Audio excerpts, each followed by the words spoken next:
ug dinhi ning atong tulumanon. Inyong masayran ang kamaturan kay sa kamaturan.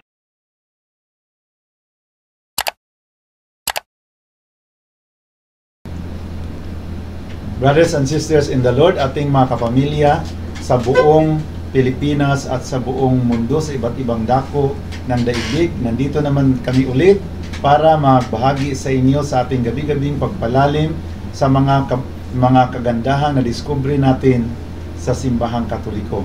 Kaya sa gabing ito, ayon sa aking ipinapangako kagabi na mayroon tayong surprise na mga kaibigan na kasama natin ngayon para magbahagi sa kanilang conversion, sa kanilang buhay. Ang ating kapatid na si Brother Denmar Santiago nandito ngayon, and Brother Jumer Aguilon nandito rin ngayon, and Sister Delphi Clarit, ating isang kaibigang bisita na galing sa Cavite. Sa ating pag-umpisa mga kapatid, awitin natin ang awit as we invite the Holy Spirit. Come Holy Spirit, I need you.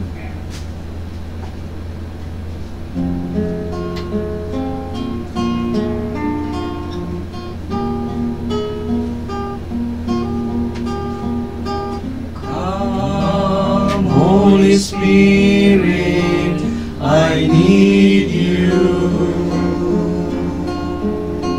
Come, Holy Spirit, I pray. Come, innocent and your power.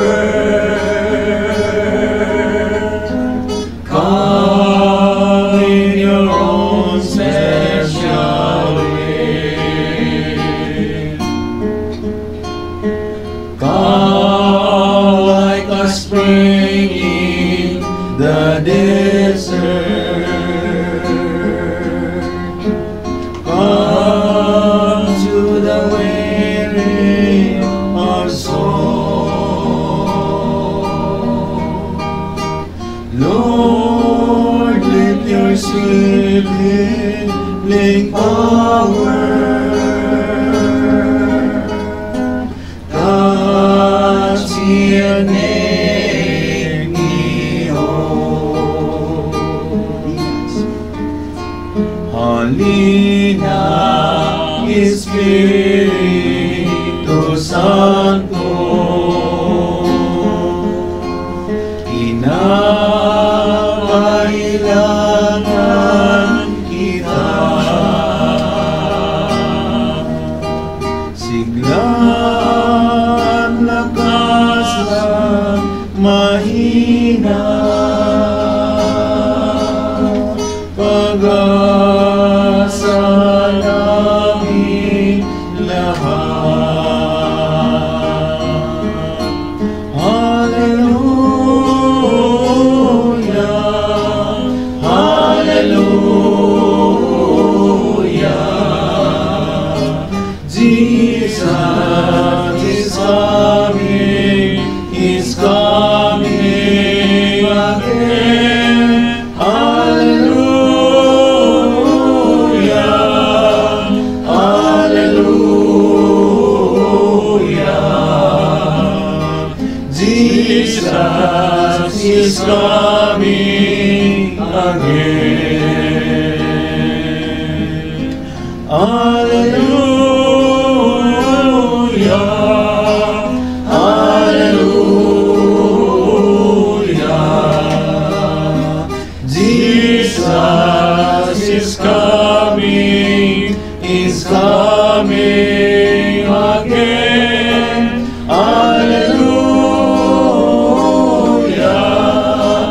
hallelujah.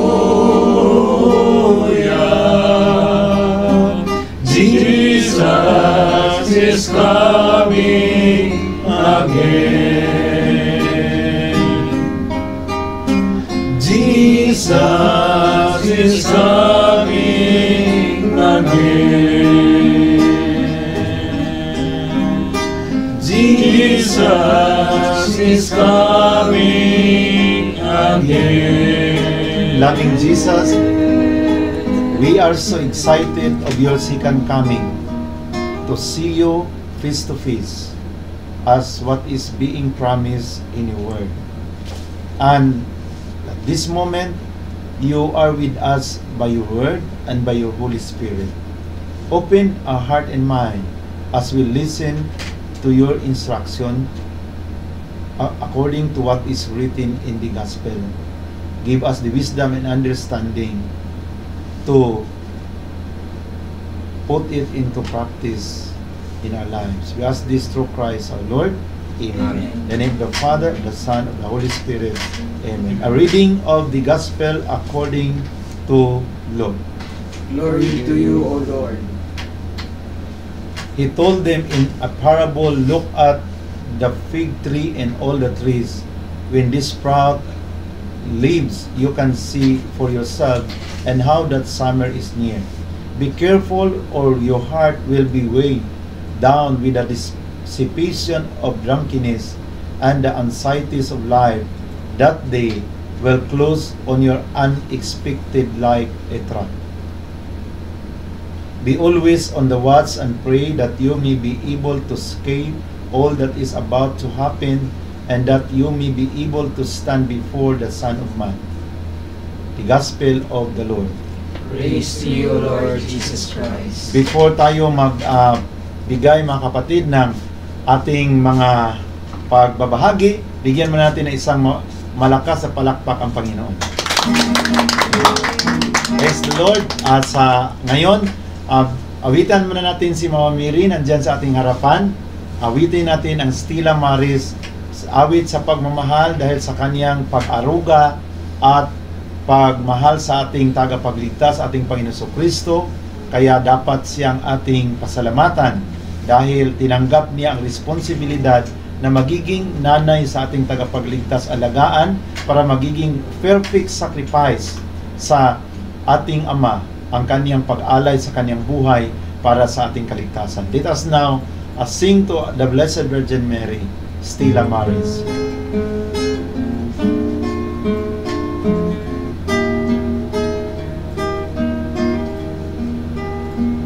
Kung itong aming paglalaya, inabot ng pagkabagabag, nawa'y mabanaagan ka, hinirang na tala.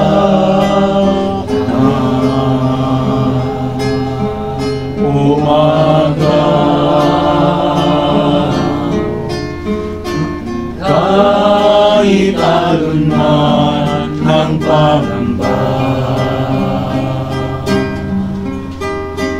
di alintana sapagkat naroon ka. Unos ang pighati at kadiliman na gabi, Maria sa puso't inuman, ika'y dala ng kalangitan.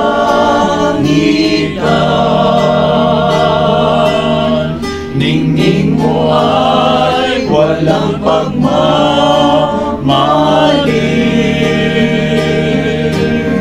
inang sinta, inang inigilim.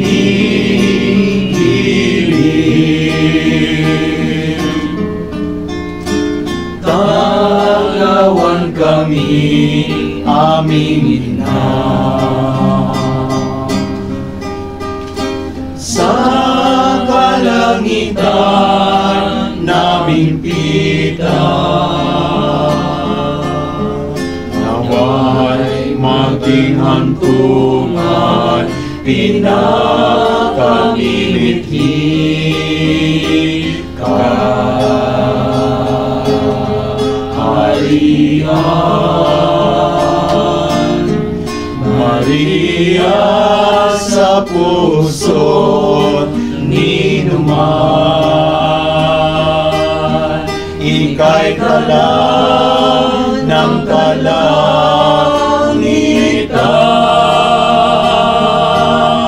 Ningning mo ay walang pagmamaliw.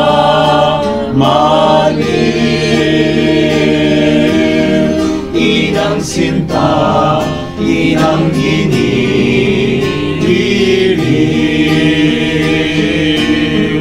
Maria sa puso ninuman. Ika'y tala ng kalangitan.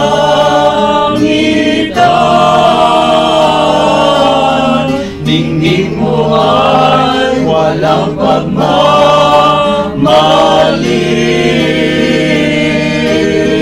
Inang sinta, inang iniiliw.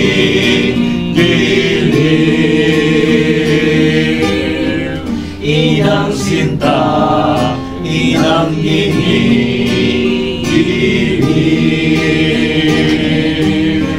Inang sinta, inang iniiliw.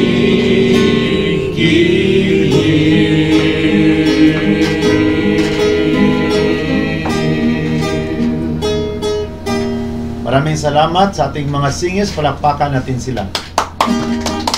Kaya tuwang-tuwa ako mga kapatid na mayroon akong kasama ngayon. At ito ay unang pagkakataon na magkaroon tayo ng mga interview sa ating programa na almost 5 months already na ating paglilingkod sa Panginoon dito sa ating programa sa YouTube and Facebook para ibahagi ang aming karanasan sa aming realisasyon sa Simbahang Katoliko. Kaya sa gabing ito mga kapatid, bigyan mo na natin sila ng pagbigay ng mga pagtimbayan, no, sa pagbigay ng introductory word sa atin ngayon. Pangunahan natin ang mga word of introductory greetings kay Brother Delmar Santiago. Isang mapagpalang oras po ng panonood sa ating lahat at kayo ay pagpalain ng Panginoon habang kayo ay nakikinig at nanonood ng programang ito ni Brother Nawidura na ito po ay ginawa para po sa inyo at para din sa ikaluluwalhati ng ating Panginoong na nasa langit. Amen. So, ngayon man ay pinapasalamatan ko muna si Brother Nawidura sa pag-imbita sa amin dito at pinagpapasalamatan natin ng ating Panginoon sapagkat hindi lang namin siya nakasama kundi kayo rin ay kasama namin sa isang mapagpala at mabiyayang pag-uusap na ito. Amen. Palakpakan natin ang Panginoon. Ngayon, ating pakinggan ang mga words of greetings from Brother Jomar Aguilon sa gabing ito. Hello po, magandang gabi po sa inyong lahat.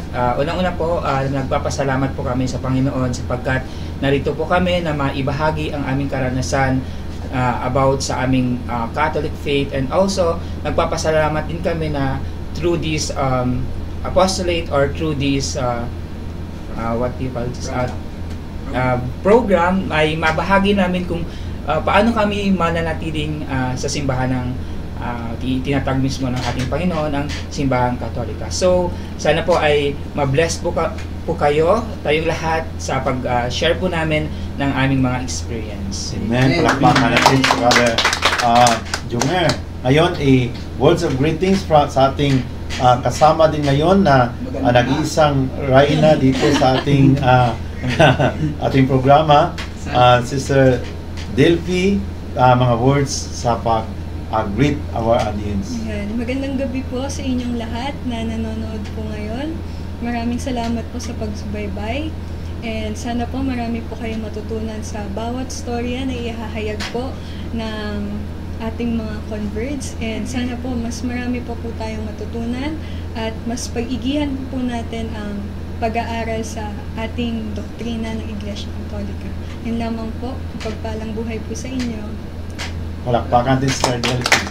Kaya nga, sa gabi ito mga kapatid, tuwang-tuwa rin ako kasi ibig sabihin na hindi pala nag-iisa ang mga nagbabalik sa Simbahang Katoliko.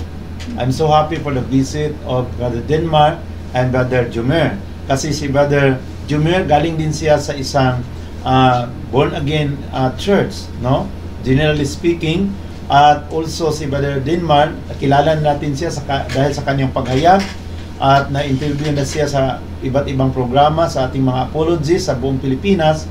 Ang kanyang religious background na siya rin galing sa Seventh-day Adventist at sa iba pang mga denominasyon na kanyang pinagdaanan. Nagiging debatista siya sa iba't ibang mga denominasyon. Kilalang kilala siya dito sa Metro Manila sa kanyang pakipagdebate sa panahon na hindi pa siya Katoliko, pero medyo nagulat tayo.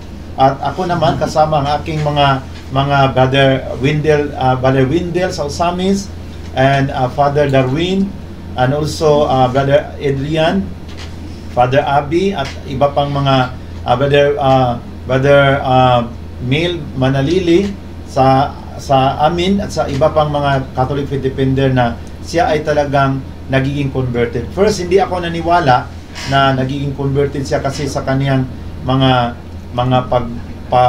paninira simbahang Katoliko noon. Kasi yung lumaganap ang istorya na nag-convert siya, para sabi ko, maniwala ba ako nito? Kasi ang taong ito, grabe ka panira sa simbahang Katoliko, ngayon nag-convert daw. Totoo kaya ito o panaginip lang ito? Kaya pinakinggan ko ang kanyang mga sharing. at i-recognize mo si Brother Arnold na kung sinabigay ata ng 8,000 stars. Thank you, Brother Alnel, sa 8,000 stars na ibinigay mo. Pag maklaim namin ito, bagian ko si Brother Dinmar at sa si Brother Jupiter.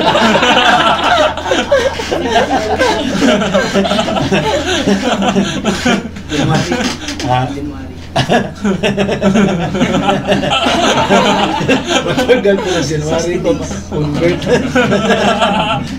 Okay, manalangin natin na may pamasay.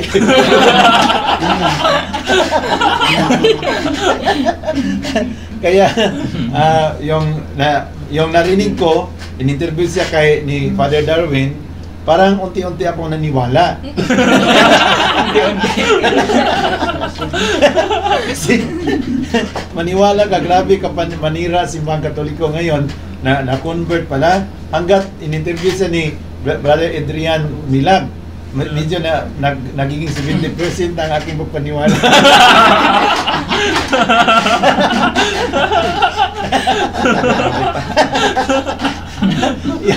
yung in-interview siya ni Father Abi at sa iba pang mga apologists, then naging 100%. Kaya magtanong tayo kay Brother Dinber, paano siya nakasiguro na talaga ang simbahang Katoliko ay isang simbahang itinatag ng ating Panginoon? Bakit siya nag-convert, o paano siya nakasiguro? How sure he is that this is the church founded by Jesus? Gusto nating malaman galing sa kanya. Kaya sa kanya ngayon ang panahon. Okay. Mga kapatid, ako po ay nagagalak na mag-share po sa inyo, no? Bagamat nakakatawa sa hindi mo siya makapanood. Parang alcohol. Opo. Unang-una po sa lahat, ako po ay galing po sa INC. Hilig po nilang i-quote yung Romans 16:16. Sabi doon ay magbatian kayo ng banal na halik. Binabati kayong lahat ng mga iglesia ni Kristo. Pagit doon. Brother Dinmar, pwede bang tanungin namin kung marami bang nakahalik sa'yo noon? Sana. Isali namin po.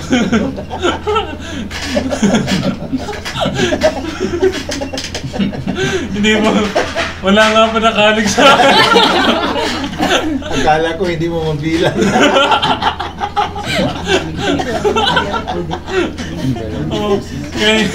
Kaya nga po hindi po ako naniwala sila yun.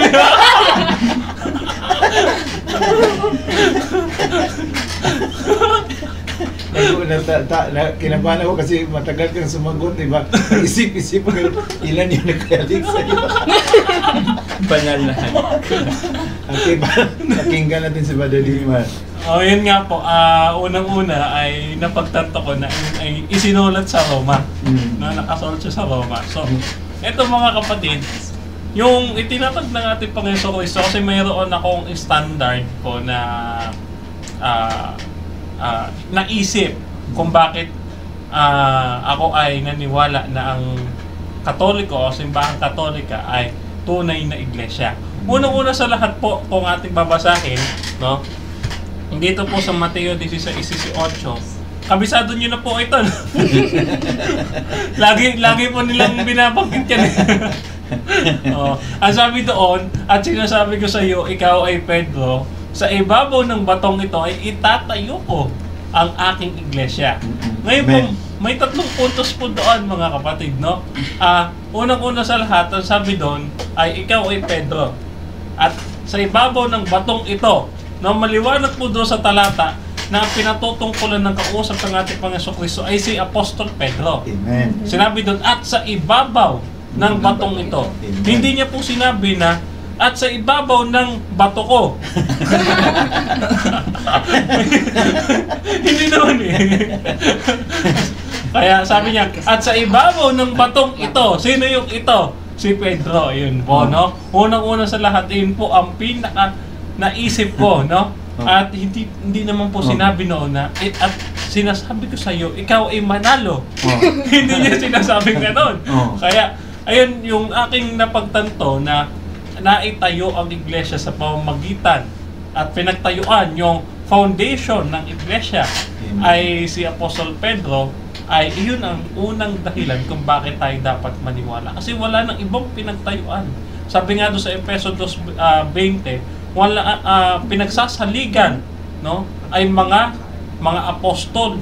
Kaya yung ating si Apostol San Pedro, siya yung pinaka-foundation stone ng iglesia. Ikalawa, ang sabi po doon, at itatayo ko ang aking iglesia. Ngayon, paano po natin malalaman ang iglesyang iyon? Ang iglesyang iyon, mga kapatid, ay kumalat sa buong mundo. Ang sabi doon sa Acts 9:31, throughout all, na ang ibig sabihin sa Greek ay ecclesia kataholes, no? Kaya iyon po ay maliwanag, no? Ang sabi pa nga ng ating Panginoon Kristo, dinagdagan niya pa po na ipangaral ninyo ang ebanghelyo sa lahat ng mga bansa. Kaya kumalat po yun, yun ay tinawag na Catholic. Yan, napakalinaw. Yung Catholic, ang ibig sabihin po ay universal. Yan. So, ikatlo, nating dahilan kung bakit ang simbahang Katolika at tunay na iglesia ay magbasa po tayo ng history. Amen. Yan, Palapakan natin. Opo. Yan po, yung history po babasahin natin. Kasi, ito po, no, Brother Noel, tsaka Brother Jumer, no, kayo po ay galing sa Born Again at sinasabi nila, Bible alone. So, tuwing nakakasagasa po ako ng ganung sinasabi nila, sinasabi ko, saan mo nabasa yung Holocaust dito? Sa Bible? Wala eh. Saan mo nabasa yung paglubog ng Titanic? Wala dito. Di ba? Eh, sabi, Bible alone. Ngayon, saan mo nabasa dito yung World War II? Wala dito. So, hindi po natin mababasa dito sa Biblia lahat ng pangyayari sa mundo. Kasi, sinasabi nila lahat daw na nangyari ay nakasulat dito sa libro ng propesiya, yung libro ng kasulatan. Pero, hindi naman nabasa. Hindi ibig sabihin, mga kapatid, hindi lang Bible alone, kundi merong history. Di ba? Ayun po yung ating suriin yung history. Kasi kapag tayo, halimbawa, Brother Noel, tsaka Brother Jomer, hindi mo naman mababasa birthday mo dito na sinabi ng Diyos sa ikaw, Brother Jomer, ipapanganak ka sa ganito. Hindi naman sinabi, di ba?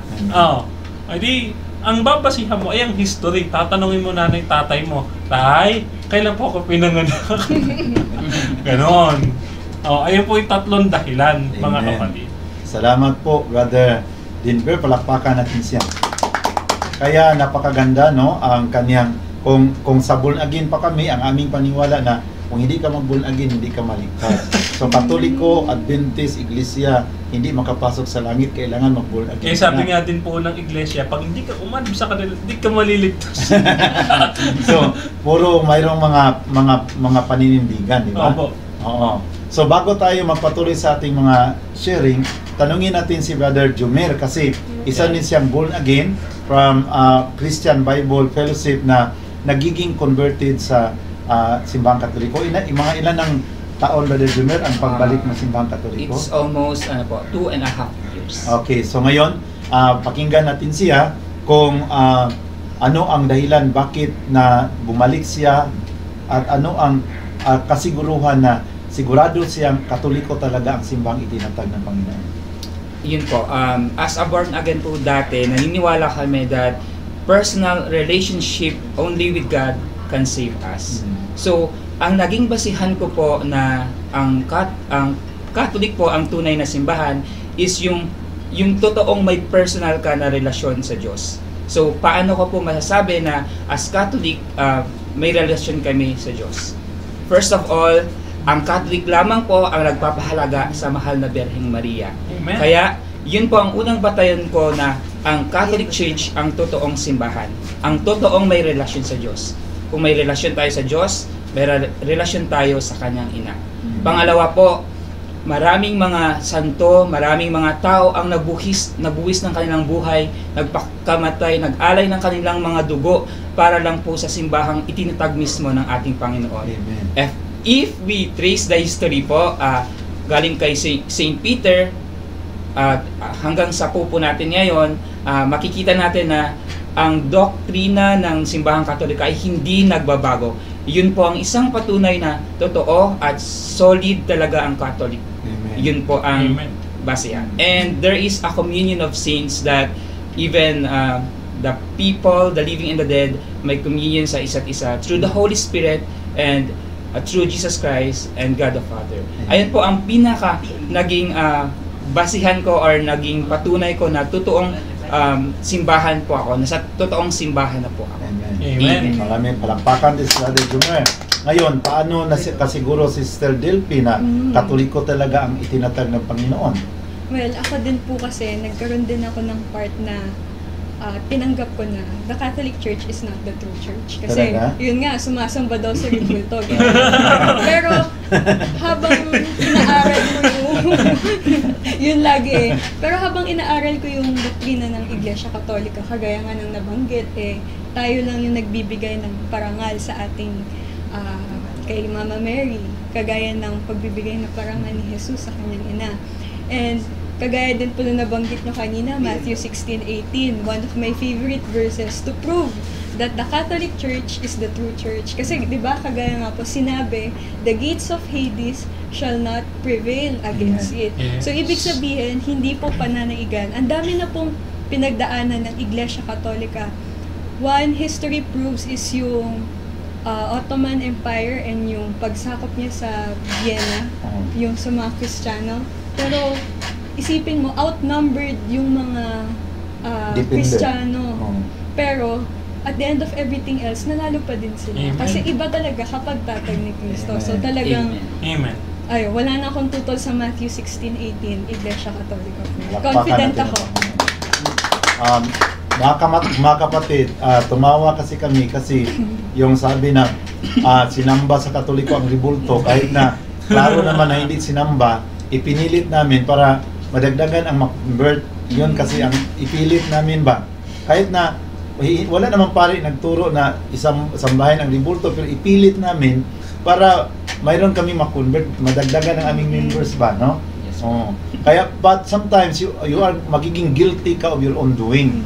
Tulad sa akin na isang pastor na guilty ka kasi mahal mo si Jesus pero kontra mo si Mama Mary.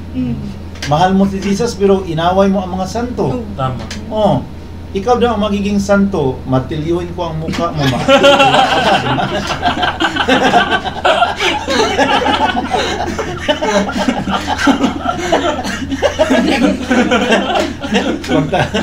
Magsabi ka, bakit minartilyo mo ang mukha mo? Kasi Diyos ka eh. Kaya minartilyo kita. Sumagot ko naman na, huwag kang maniwala sa mga chismis, hindi ako Jesus.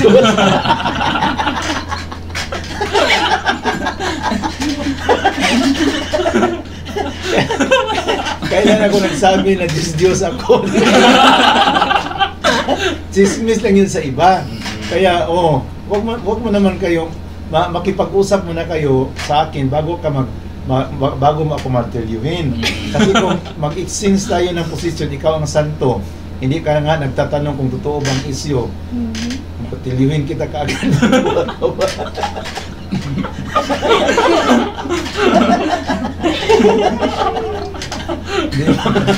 Kaya tumawag yung mga kapatid kasi totoo na yun na hindi sinamba, ngunit ipinilit. Kasi ano daw, tumitingin daw kami sa santo, tumitingin daw ang Katoliko sa santo, ganyan din. Parang nakiusap, kunting nakiusap ba, ganyan, sa santo, no, doon, sa harapan. Kaya, ibig sabihin, sinamba mo. So, kung titingin ka sa titingin ka sa picture ng mga mahal sa buhay mo, di ba? Parang gusto mong kausapin sila. It does not mean na sinamba natin sila. Kasi inaalaala natin ang kanilang buhay, gaano kaganda yung kanilang buhay sa ating buhay. Pero sa amin na misinterpret namin, yung ako bilang isang pastor, na misinterpret ko yung tumitingin sa mga santo. No. Ngayon sa amin, yung magsamba kami sa born again, bawal magtingin sa mga larawan kasi idolatry. Kasi kaya ang simbahan namin walang larawan. Pagkanta namin, Jesus, we enthrone, yung iba doon tumitingin sa electric pan, ang iba doon sa ilaw. We proclaim, you are king. Ang iba doon sa kisame. Ang iba doon sa sapatos. Where is you?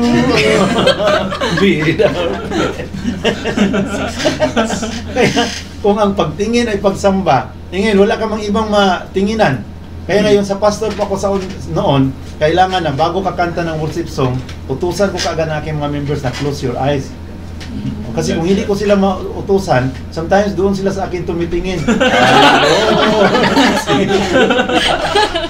Oh my. So ikaw po ang sinasamba nila. Kaya utusan ko kaagad ang aking mga members, everybody close your eyes. Ngayon yung mga Katoliko na inibitahan, yung mga matanda, matakot sila bakit ipa-close ang mata. Kaya habang mag-close sila, unti-unti nilang buksan. Ako naman, pastor, ikaw manang, close your eyes. Baka parang naninigtig ka dito.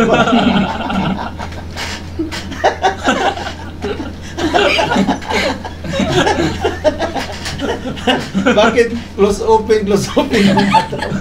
Para kang bata, close open, tinuturuan ng close open. Kasi ang matanda, nagulat siya kasi sa Katoliko, hindi man utusan na close your eyes. Dito, everybody close your eyes. Huwag kayong tumitingin sa katabi mo. Kasi kakanta kayo sa I worship you. Huwag ka tumitingin sa katabi mo. So kaya doon ko nakita na ang larawan is represent the person. How you live, how you love the person, that's how you respect the picture. Yes. And in the absence of the person, the picture takes over. Yes. Tulad kay Sister Delphi, no? Isa siyang babae. Panahon, ma-in-love siya. Like for example, ang kanyang boyfriend isang seaman. Ngayon, 2 years hindi nakauwi. Anong titingnan mo kung ma-miss na muna ang boyfriend mo? So, ang picture niya, ang titingnan mo. Ngayon, kung ang ibig sabihin, ang pagtingin sa picture, idolatry, hindi ka na lang tumitingin kasi sa aral na pagtitingin ka ng picture, idolatry. Doon ka lang tumitingin sa labas. Biglang dumaan ang kumpare mo. Hello, Marie.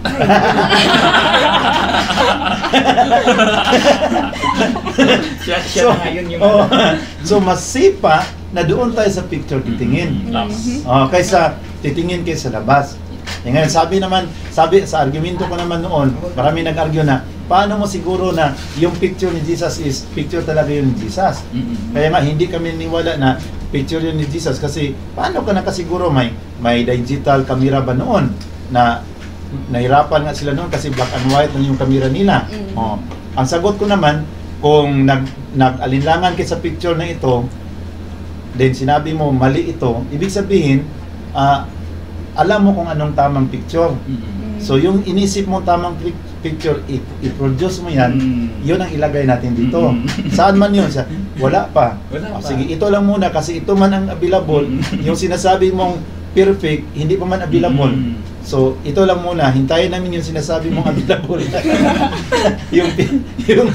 yung perfect, hintayin namin.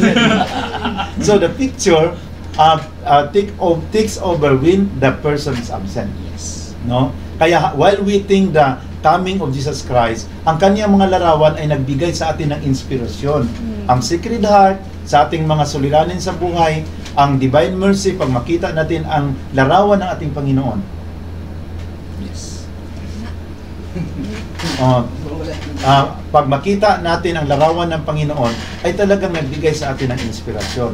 Tulad sa mga babae na matagal umuwi ang kanilang boyfriend, pag makita nila ang picture, o may iba dyan, hindi nakapaghingi ng whole picture, ang nahingi 2x2 lang. 2x2. Pang bio-data. Pwede ba yung data? Kasi bago umalis, hindi siya nakapaghingi ng whole body picture. 2x2 lang na iba. Kaya hindi sinasamba. Ngunit ang larawan ay it represent the person. Ngayon, pagdating mo doon sa langit, wala kayong idea sa mga mukha nila ni Pedro, ni San Juan, kasi sa simbahan ninyo, bawal ang larawan. Pagpasok mo sa langit, wala kang idea kung sino si Pedro, sino San Pablo. Magtanong-tanong ka doon, ikaw ba si San Pedro? Excuse me, si Felipe ako brother. Mahirapan ka. Excuse na siya. Sige, si Sister Daphne, uwi siya sa Cavite, kaya thank you, Sister. Bye-bye kayo. Say goodbye to the viewers. Goodbye po at shoutout po sa lahat ng mga kakilala ko na nanonood ngayon sa CFD Cooperators. So ayun, paalam po muna sa ngayon at sana marami po kayong matutunan sa ating nagagapuhang mga brothers. Bye-bye po. Thank you po. Thank you po, si Brother Jonathan ang upo dito. Ay ngayon, mga kapatid, kaya pagdating natin doon sa heaven, mahirapan tayo kasi wala tayong idea kung anong mukha nila ni Mateo. Magtanong-tanong ka doon. Sa katanong-tanong mo doon, hindi mo alam na ang natanong mo si Judas Iscariote na sabi ni Judas, welcome to the club, friend.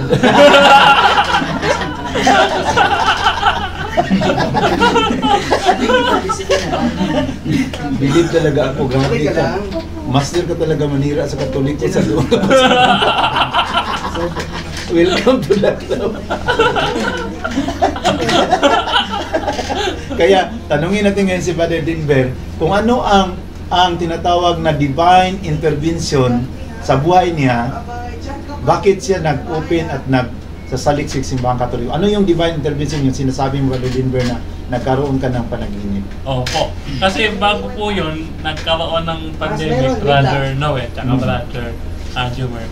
Nagkaroon ng pandemic, nag-aaral ako, gusto kong mabalikan yung mga fundamental doctrines ng Seventh-day Adventist. Ngayon, ang nangyari, imbes na naghahanap ako ng fundamental doctrines ng Seventh-day Adventist, nakita ko puro mali.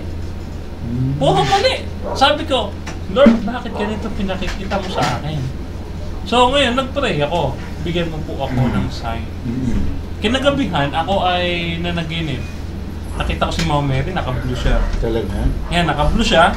Tapos may hawak siya rosary sa kanang kamay niya, nakaganon siya. Ngayon, sabi niya sa akin, Nak, bakit mo ako inuusig?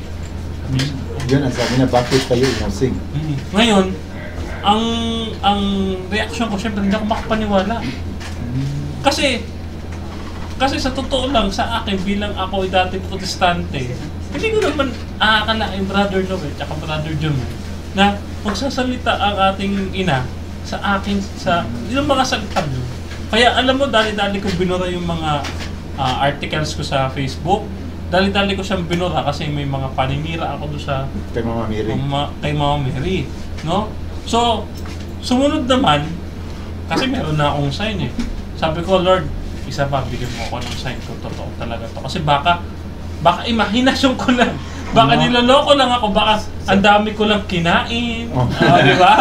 Nabusog lang ako, kaya baka nag-iilusyon lang ako. Oo, kaya sabi ko, bigyan niyo mo po ako ng second sight. Ayan. So ngayon, meron panaginip sa akin. Pumasok daw ako sa isang simbahan, Brother Noe. Merong cross sa taas. At yung mga bintana may mga design. Oo. Byzantine na mga arts, mga iba't ibang kulay. Ayan. Tapos ngayon, nagulat ako, Brother Noe at saka Brother Jomel. Nakamahaba akong suot, nakakulay puti. Sabi ko, bakit ganito suot ko? Santo na ba ako? Ngayon, tumunog ang kampana, pasok ako. Sa panaginip mo yun? Pumasok po ako doon. And sabi ko, kung ito na yung sign na binigay ng Panginoon, yun, walang ibang simbahang may cross, kundi ang Catholic Church, sabi ko. Kaya sabi ko, kung gusto mo, Lord, na pumasok ako dito, gagawin. Amen. Kasi sa totoo lang, sabi ko sa kanya, wala po akong alam dito sa simbahang ito. Mula pa, Brother Noel at Brother Jomer, umalis po ako sa Catholic Church. 13 years old ako, nominal ako. Kung kailan ko gusto sumimba, doon ako magsisimba. Pag tinamad ako, hindi na ako magsisimba. Ganon ang ugali ko dati. Umalis ako sa Catholic Church na wala akong alam sa doctrines. Kaya, sabi ko sa kanya, Lord, ni-criticize ko ang church nang wala akong alam. Para akong sumusuntok sa hangin kasi hindi ko alam yung doktrina ng church, tapos sinusuntok mo. Ang problema, ina-atake ko. Mini-misinterpret ko sila. So sabi ko, magpapakumbaba ako doon. Amen. Kasi hindi ko naman talaga alam eh. Diba? Gusto ko ipakilala nyo sa akin. Amen. Yung lumapit ako sa mga Catholic faith defenders, tinulungan nila ako na maunawaan yung ating doktrina. At yun nga, sabi ko, lalo ako nabigatan kasi lahat ng laman ng Bible, Brother Noe, tsaka Brother Jomer, mula Old Testament hanggang New Testament, mayroong doktrina ng Katoliko. Diyan, sabi ko talaga nabibigyan ko na. Nag-confess ako sa pare. And batay doon sa recommendation sa akin ni Father Abby Arganyosa, nag-confess ako and ayun, nalilib ako. Amen. At nakita ko parang sabi sa akin ni Father Pacundo, sabi niya sa akin, bro, lumiliwanag yung mukha mo, nakikita ko. So ayun yung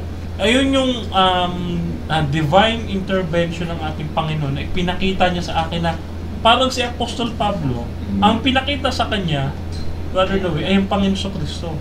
Sa akin, ang pinakita niya ay si Mama Mary. Amen. Kaya, alam niyo mga kapatid, ako po ay nagagalak na nandito. Kaya kapag may umaaway kay Mama Mary, ayun ako, sinasagot ko.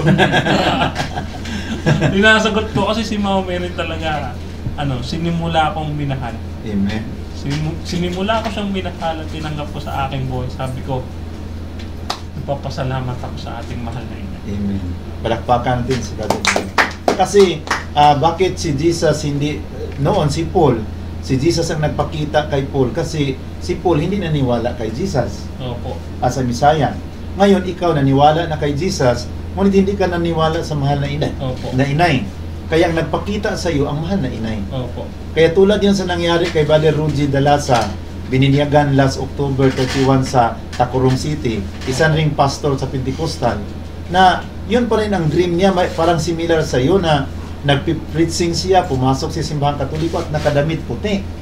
At binata rin siya, at saka kaya parang mayroon siyang desire, nag-aspire na magiging isang pare. Tulad sa ating kapatid, Brother Dinmar, mga brothers and sisters, na siya rin ay nag-aspire to become a priest kung loobin ng Panginoon. Dahil sa pinakita na kagandahang loob na mismo ang ating mahal na Birhen Maria ang nagpakita sa kanya. Amen. Kasi tinatakwil niya, sinisiraan niya, at ngayon nakita niya si Mama Mary, hindi man nag-argue si Mama Mary kay Brother Dinmar na, hoy, duy, mali yung paratang mo sa akin. Nagpakita lang siya, at ang pagpakita sa ating mahal na inay, iyon ang dahilan sa conversion ni Brother Dinmar. Kaya yun ang mga kilos sa Panginoon. Na ang presensya ni Mama Mary nagdala ng conversion sa atin.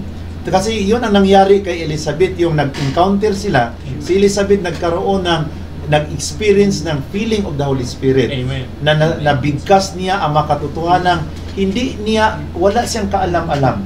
By the inspiration of the Holy Spirit, Elizabeth cried out in a loud voice and says that, "Blessed are you among women, blessed is the fruit of thy womb. Why it is allowed to me that the mother of my Lord will visit me." Kaya sobrang tuwa ko yung narinig ko ang istorya sa buhay mo, Brother Dilmar, na kayo ay nag-iisang converted. Kasi alam ko kung paano yung paninira mo sa simbahang Katoliko. At saka yung pagmumura mo sa simbahang Katoliko kay Mama Mary, sa mga santo, kinukurs mo. Pero ngayon, there's no impossible with God. Na itong nag-curse, itong nagmumura, itong naninira, ay isang araw magkaroon ng pababago sa kanyang puso. Ang galit at puot na nandyan sa kanyang puso laban sa simbahang Katoliko at laban sa ating mahal na Birhen Maria, kinuha sa Panginoon at tinaniman ng pag-ibig at pagmamahal. Amen. Sa simbahan na kanyang itinatag at sa inay, sa babaeng nagmamahal at nag-aaruga sa ating tagapagligtas, ang ating Panginoon sa Kristo. Palakpakan natin ang Panginoon. Amen. Kaya ngayon, gusto kong tanungin naman si Brother Jumer, ang kaniyang nickname Sayin, na kilala sa Facebook, kung ano yung divine intervention sa kanyang buhay. Bakit nadesisyonan niya na Katoliko siya noon, nag-born again siya sa mahabang panahon? Bakit nadesisyonan niya na magbalik simbahang Katoliko, na enjoy naman doon sa born again, na enjoy naman? Bakit nagdesisyon ka pa na magbalik sa simbahang Katoliko, Brother Jumer? Yes po. I'm so happy to share my conversion story po. Back then, when I was a child, I grew up po na as a religious po sa family po namin. Ayun po, nung maliit pa lang ako po ay mahilig na po ako sa Flores de Mayo. Sa lahat ng nakakilala po sa akin, alam po yan. And sabi po ng mga magulang ko before, ay gusto ko daw magpare. So, ayun po, nung high school po ako ay nag-decide po ako na sa Catholic school po ako mag-aral. So, by that, naging sakristan ako for almost 5 years. So, doon po, na sabi ko sa sarili ko na dito na talaga ako sa simbahang Katolika. Ang pagiging sakristan ko po ay nag-udyok po sa akin na hindi ako aalis sa simbahan. At yun, i-defend ko din. Even yung mga kaklase ko before sa Catholic school, sa St. Teresa's High School Incorporated, sinasabi nila na nagtatanggol po ako ng simbahan before. Kaso nga lang, nung nag-college na ako, nandito na ako sa Manila, dito na ako nag-aral. Sa Laguna na ako nag-aral. So, alam niyo naman po, once na dito na po tayo sa city, marami na po tayong ma-experience, marami na tayong makasalamuha. And then, at that time po, marami na akong mga nagawang kasalanan. And, to cut the short story, may isang kaibigan po ako, my classmate, invited me sa isang born-again Christian. So, andun po, nag-doubt na ako sa Catholic faith ko because of the teaching na tinuro po nila sa akin, or ganito, sinasamba nyo daw yung rebulto, dapat faith alone lang, personal relationship with Jesus Christ lang, yun lang daw dapat. So, I really enjoyed my born-again Christian. Siyempre, kailangan natin may sayaw-sayaw, di ba? As a youth, di ba? May pailaw, madilim, may praise Lord, one way, Jesus, di ba? Maraming mga masasayang experience ko sa born-again Christian. Sobrang saya lang sa feeling that I worship the Lord. Ayun po. But there are times na nagda-doubt po ako about sa mga doctrines po na tinuturo nila, like faith alone, personal relationship. Kasi ako yung taong nagsasaliksik or hindi makontento sa itunuro lang sa akin. Kailangan kong totoo ba? Nandito ba ito talaga sa Bible? So, sabi ko, nung binasa ko naman yung faith alone or personal relationship, parang tama nga. Tapos, mas lalo pa akong na-hate yung Catholic because of sinasamba nga po yung rebulto, and bakit namin tinatawag si Mama Mary as Mama na hindi naman namin siya nanay. So, hinayaan ko na yung mga issues na yun. So, I enjoy talaga sa Born Again. I devote myself, I serve in the kids ministry, kinuha din nila ako.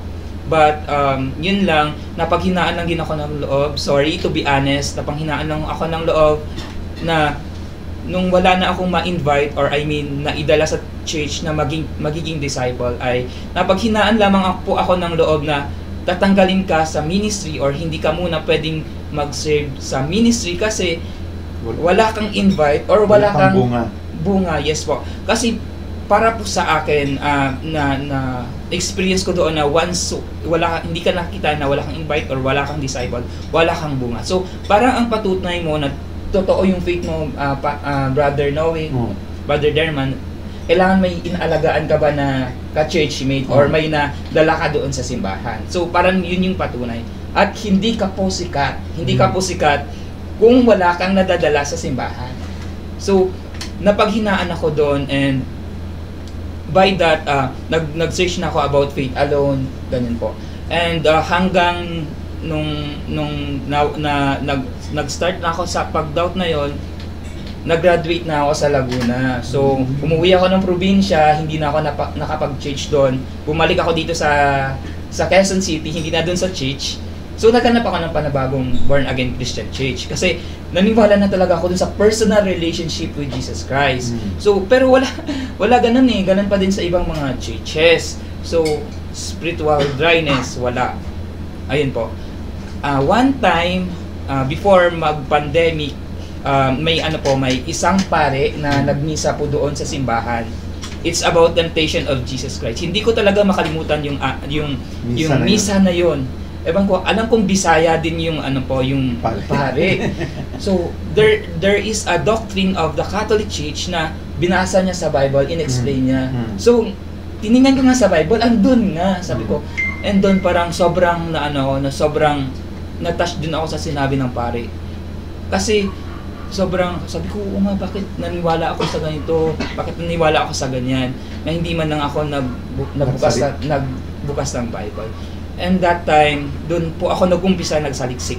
And then, binasa ko yung, una pong inaral ko po muna is yung mga sacraments. Yung sacrament of baptism, mga sacraments po, and then church history po. And then, nag-decide po ako, nagpatulong po ako sa aking kaibigan po sa Antique na paano po ba bumalik ng Catholic Church. Ano ba yung gagawin ko? Kasi sobrang litong-lito na ako, hindi ko na talaga alam anong gagawin ko. So, nag-pray talaga ako kay Lord na, Lord, ano ba talaga yung totoo? Ano ba ang totoong simbahan? Ito na po ba yung gusto ninyo na bumalik na ako? And then, ayun po, nagpa-advise po ako sa isang pare to Father Jomar from Antique. Yun, sinunod ko po yung advice niya. And then, I devote myself na manood na ng mga Catholic na mga program sa YouTube. Yun nga po, at na-inspire po ako sa story ni Brother Noe, ni Steve Ray, ni Scott Hahn, and marami pang mga story na na-convert sa Catholic Church. And doon, nag-devote ako. And then, at that time, natutunan ko kung paano mag-rosary. And one time po, ito ang pinaka-the best experience ko po sa conversion ko. Yung nag-pray ako ng rosary sa harap ng mahal na ina. Doon po, umiiyak ako na parang bata sa harap ng mahal na ina. Habang sinasabi ko ang Hail Mary, full of grace, sobrang grabe yung tulong ng luha ko na sinasabihan ko yung mahal na ina na binibigyan ko siya ng honor kasi na by her natulungan po talaga ako na wag mo naman natulungan po talaga ako Brother Noe, Brother Denmar na maibalik sa Catholic Church kasi sabi ko, Hail Mary, full of grace, the Lord is with you. So sabi ko, dati bakit hindi ko ginagalang si Mama Mary? Mga ganun. Doon pa lang nung may napanood po kasi ako sa YouTube na once daw po na nag-rosary ka, once na parang may divine intervention sa iyo, may parang tinatouch ka ng Holy Spirit, tuloy mo lang yung Hail Mary tapos imagine mo lang yung scene po na yon, kung anong mystery po yon. And that time, dun po ang tumulo talaga ng sobrang luha ko. Kasi alam ko sa sarili ko na na-touch po talaga ako ng Holy Spirit. Amen. Sabi sa sa mind ko, sabi niya, Jumer, nasa tamang simbahan ka na, huwag ka nang umalis. Natagpuan mo na ang totoong simbahan. Ayun po, doon, by that, nag-start na po ako mag-pray ng rosary at dinevote ko na yung self ko kay Mama Mary na siya po yung tumulong talaga sa akin sa conversion ko na ito. And I know God used na ang mga ibang tao, mga stories din nila para ma-inspire ako. Ganyan po ang naging intervention sa akin. Mama Mary leads me to the Catholic Church. Kasi sa Catholic, Mama Mary is the mother of church. So, bilang ina natin, hindi niya hahayaan na mawala tayo sa simbahan ng kanyang anak. Ganyan tayo kamahal ni Mama Mary. Kaya po, sa mga nagbabatikos kay Mama Mary, hindi ko po pinapalagpas po talaga. Pinagtatanggol ko talaga si Mama Mary. Kahit batikusin niyo si Mama Mary, ako hindi ko binabatikos si Mama Mary. Minamahal ko ang mahal na ina kung paano siya minahal ng ating Panginoon. At sana po sa lahat po ng mga hindi pa naka-appreciate ng Catholic, wag po muna tayo manghusga. Alamin po muna natin ang turo ng simbahan bago po tayo humusga. Kagaya ko, naghusga lang ako, iniwan ko lang basta-basta ang simbahang itinatag ng Panginoon, na hindi man lang ako nag-research, hindi ko man lang tinanong yung mga pari, hindi ko man lang tinanong yung magulang ko, hindi ko man lang tinanong yung mga katikista, basta-basta na lang ako umalis. And the end, nagsisi talaga ako na hindi ko nai-enjoy kung ano man po ang nai-enjoy ko sa Catholic Church. Nai-enjoy ko yung mga sacraments, yung mga activities, yung tradition sa Catholic. So, ang aking joy sa aking puso ay hindi talaga matatawaran. Amen. Dahil yun sa mahal na ina at dahil yun sa mga santo na nag-i-inspire po sa akin. Amen. Palakpakan natin ang Panginoon. Kaya ngayon, dapat nating kantahin ang alam kung may magagawa ang Diyos. Okay, Father, So, ang may magagawa ang Diyos para sa ating mga pinag-pray na sila ay magbalik loob sa simbahang Katoliko. So, sa buhay ni Brother Dinmar, bago tayo magpatuloy, awitin natin ang katotohanan, alam kung may magagawa ang Diyos.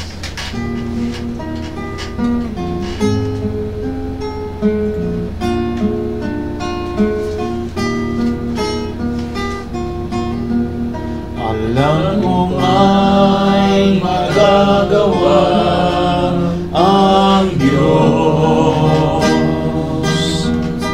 Alam ko may magagawa ang Diyos.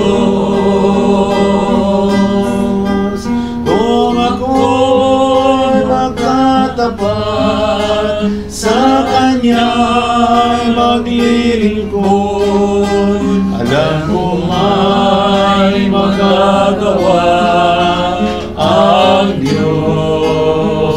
Awitin natin ulit. Alam ko may magagawa ang Diyos. Alam ko may magagawa ang Diyos. Kung ako'y magtapat sa Kanya'y maglilingkod, alam ko may magagawa ang Diyos. Palakpakan natin ulit ang Panginoon. Ngayon, Brother Dinber, ano naman ang mga plano mo sa buhay mo ngayon na siguro mo na ang simbahang Katoliko ay totoong simbahan at ngayon bumalik ka, nandito ka na bahagi mo sa amin ang divine intervention, paano ito nangyari, bakit na-desisyonan mo na magbalik loob simbahang Katoliko, magpa-convert simbahang Katoliko. Ano naman ang mga plano mo ngayon sa buhay mo na nandito ka na sa simbahang itinatag ng Panginoon? Unang-una po mga kapatid, ako po ay kilala ninyo na gumagawa ng articles sa Facebook, yung mga artikulo na kay haba-haba, no? Pagtiisan nyo sana yung pagbabasa ng mga yan. ang haba pala ba rin? Opo, mas mahaba pa po yung sa Manila Bulletin. Opo. Ngayon po, mga kapatid, yung mga articles pong yon ay tinitipon ko po, no, at gagawin nating aklat. Plano ko po yun na ipasa libro At yung cost na makukuha natin sa pagbebenta ng mga aklat ay do-donate ko sa mga charity o mga mahihirap nating mga kababayan, lalong-lalo na diyan sa yung mga binaha, no? Mga binagyo na tulad ko. Di ba ikaw binagyo rin ba din bro? Ako binagyo po ako. Lahat sira ang mga ano mo? Opo, pero praise God, pero napakarami talaga tumulong. Amen. Dito lang po talaga sa religion na to na may mararamdaman kang tunay na pag-ibig ng Amen. kapatiran. Amen. Ngayon po mga kapatid, ang plano ko po, ipamahagi yun sa mga dalit at mga mahirap, no? At hindi po sa akin mapupunta yun, no? Ngayon po mga kapatid, nalaman nyo po na ako po ay nag-post patungkol doon sa aking vocation, no? Yung aking discernment sa vocation. Kasi po sa totoo lang, Brother Noel tsaka Brother Jumel, ay noon pa mang bata ako, nagtataas na ako ng ostya. Paano ostya? Yung biskwit na bilog, itinataas ko yun. Tapos yung grape juice, oo. Yung tang grape juice, ayan. Oo. Ibig sabihin, nag-practice ka na. Opo, nagpapractice po ako. At mula nung high school at college, ang lagi kong ginaganapan sa Filipino subject namin ay pari. No? So, mga kapatid, ako po, in short, no, ako po ay nagnanais, no, kung loloobin ng ating Panginoon, ay ako po ay papasok sa seminaryo sa susunod na taon. Palakpakan natin ang Panginoon. Yan. Kasi sa loob po ng 9 na taon ko sa Protestant, naisip ko, Lord, yung kahaba-habang panahon na yun ay siguro pari na ako ngayon. Kung ako ay naglingkod sa iyo dati. Ngayon sabi ko, Lord, gusto kong bumawi sa iyo. Gusto kong ibigay yung buong buhay ko kasi sa totoo lang, sabi ko sa kanya, kung hindi mo ako naialis doon sa mga grupong yon at dumating ka siguro, hindi ako makakasama sa iyo. Kasi gustong-gusto ko talaga sa Panginoon. Gusto ko talagang makasama siya. Kasi kung ako ang Panginoon, hindi ko kayo papasukin sa langit kasi inaway mo aking nanay. Papahabulin mo doon eh. Hindi mga santo. Hindi ka makapasok kasi marami kang kalaban.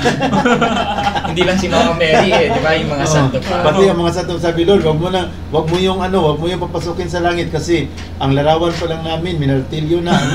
Ano na kung makita ang personal.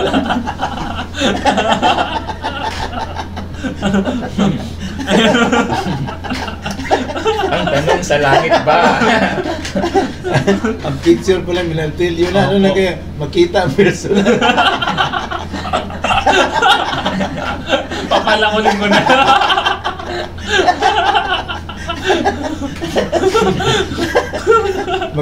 Magpetisyon ang mga santo. Ang daming magpagpetisyon sa'yo. Imagine the 10,000 saints. Nagsama-sama, hindi na raw papasok ko sa langit. Pero magsabi sila na, okay lang kami, papasok yan. Pero siguraduhin natin na walang martilyo dito sa langit. Naitago ang martilyo.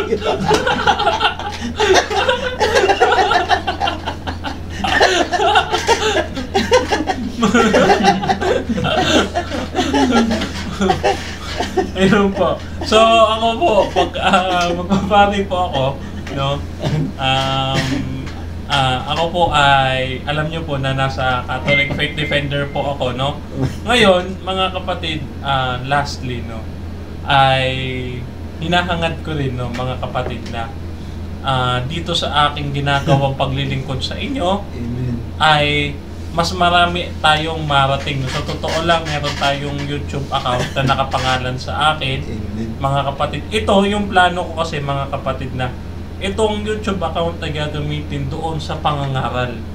Yung kapag ka na-monetize na itong YouTube, yung 50% po yun, Brother Noe, ay mapupunta nga po sa mga charity. Kasi kaya nga po ang pinili kong order o seminary na papasokan ng Franciscan minor kasi talagang kahit sa mga magulang ko, tinuruan na akong maging mapagbigay, maging mahabagin sa mga kababayan, sa mga kapwa-tao, ganyan. At syempre nakuha ko rin yung humility. Mm. Kasi doon po ako na-convert sa humility. So, yun po yung aking gagawin, no? I-donate ko po yun. At kasi alam kong may mas marami pang pangangailangan. Gaya po yun, kaya nga po ako mahanga sa inyo, Brother Noe. Kasi meron po kayong mga sisisi na ipinamimigay.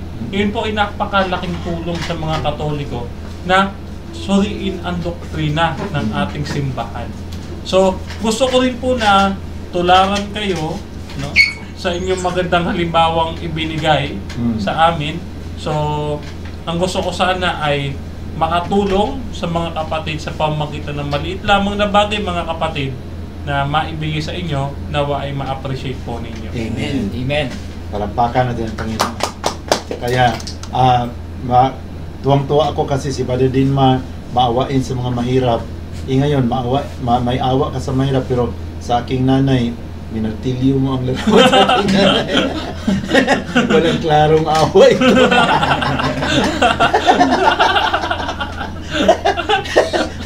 Ang larawan sa mga santo, minartilyo. Sa totoo lang po, yung mga, alibawa, yung mga imahin ng mga santo sa bahay, at saka yung mga larawan, Brother Noe, at saka Brother Jumer, nung ako ay protestante pa, hindi ko lang sinisira yun. Ibinabaon ko pa. Talaga? Opo, binabaon ko po. Opo, binabaon ko pa. Bukod sa, kasi meron time, Brother Noe, picture yon, imahin lang nun. Ang ginawa ko sa kanya, sinunog ko siya. Grabe, no? Sinunog ko po siya. Mas worse yung sa'yo, hindi lang minartilyo mo, sinunog mo. Opo, kaya kaya po yung nagkumpisal ako, sabi ng pare, bro, hindi ko maibibigay sa yung kapatawaran. Sobra! Oo. Nung nagmakaawa ako, sabi ko, Father, baka pwede nyo ibigay sa akin yung kapatawaran ng Panginoon. Kasi, sa totoo lang, talagang bigat na bigat ako. Sabi ko, Father, hindi pa po ako nagsisimba, hindi pa ako nagbibigay ng hindi pa dumadaan sa akin yung basket, baka sabi ko sa kanya, hindi pa ako nakapagbibigay. Sabi ni Father, hindi, pinatatawad ka na ng Diyos. Palampakan din ang Panginoon. Kasi Brother Noe, ayun na natutunan ko na ang Diyos, sabi ko nga kay Father Facundo, sabi ko, Father, alam ko naman na ang Diyos ay pag-ibig, ang Diyos ay mahabagin, ang Diyos ay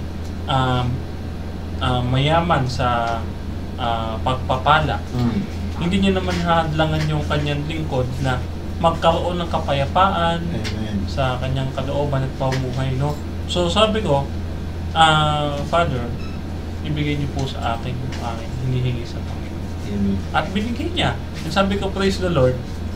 At nakabalik na ako. Then after nun, actually, Brother Noe, nagpa-deliverance ako. Nakita ko ang daming usok. Talaga? Ang daming usok na lumabas. Dahil nanununog ka eh. Baka yun na po yung gusto. Then pala nag-usok. Then nakita ko. Then natakpan talaga yung buong kwarto. Amen. Nung dinideliverance ako. Alam niyo, Brother Noe, kaya ako naniwala sa Catholic faith. Yung usok na yun lumabas sa bintana. Dapat po yun magkakalat, di ba? Magkakalat yun. Hindi siya nagkalat. Ang nangyari, dumaan po siya sa bintana, lumabas. Dinideliverance. Mula doon, umusok, dumilim. Kahit pa maliwanag yung ilaw ng kwartong yun, dumilim siya. Tapos, nung dumilim siya, syempre tuloy-tuloy yung ginagawa ng pari, lumalabas siya sa bintana. Nang makita ko, sabi ko, nakita ko yung dati ko sarili, lumilipad. Talaga? Opo. Wow. Sabi ko sa kanya. Kaya sabi nila sa akin, bro, hindi na kita kilala. Yung mga born again na yung mga born again, hindi tayo yung kaibigan ko, hindi na nila ako kilala. Iba na raw ako. Itinakwil ka na. Itinakwil lang nga po ako, yun po ang masakit. Pagka hindi ka nila member, away-away na kayo. Salamat po, Brother Dinmal, sa iyong pagbabahagi. Ngayon, bago tayo magtapos, tanungin natin si Brother Jumer kung ano rin ang mga plano niya sa buhay niya sa ngayon na dito na siya at home sa Simbahang Katoliko. Yes po. So ang plano ko naman po sa ngayon po, ayun po, I'm working na po kasi ngayon. So ang plano ko po ay ipagpatuloy ko po ang pagdepensa po sa ating Catholic Church po. Mag-aaral po ako na I am aspiring po kasi na maging Catholic Faith Defender. So ayun po, a-apply po ako sa pagiging Catholic Faith Defenders para mas mapalalim ko din po ang aking pag-unawa about sa doctrine ng Catholic Church. And by the help of Brother Danmar, alam kong tutulungan niya din ako because of his articles. And Brother Noe, alam kong tutulungan po nila ako na mas mapalalim pa ang aking pananampalataya at maibahagi ko rin po ang aking mga natutunan dito sa Catholic faith. So, ang mga plans ko pa po ay i-catechize ko po yung family ko first of all. And through my page po, Boses Katoliko po, sana po ay yun din po, i-like or i-follow yun din po siya. Doon po ako mag-catechize ng mga magbibigay po ng understanding about the Catholic faith. And mag-a-attend pa ako ng mga seminars po para mas mapalalim pa. And hopefully, sana po bigyan din ako ng Panginoon ng nagpa-plan po ako na sana balang araw ay maging speaker din po ako na nagpapalagana po ng Catholic faith. Amen. Amen. Maraming salamat po. Palakpakan natin si Brother Jumer at sa ating mga kapatid ngayon sa ating mga viewers sa Facebook and YouTube na kasama natin ngayon. Salamat po sa inyong pagsubaybay at patuloy nating ipanalangin sa ating Panginoong Diyos na hindi lang ako, hindi lang si Brother Danmar, hindi lang si Brother Jumer ang magbalik loob Simbahang Katoliko, kundi libong-libo pa sa buong Pilipinas at sa buong daigdig na ang magbalik loob sa simbahang itinatag ng ating Panginoon. Kasi sabi natin Panginoon sa John chapter 10 verse 16, sabi niya, I have other sheep that are not in this fold. I must lead them also. And they will hear my voice, and there will be one flock and one shepherd. Ang pagiging katuparan sa pangarap ng ating Panginoon Kristo na magiging magkakaisa ang kawan ay ang pagbalik loob sa Mother Church. Amen.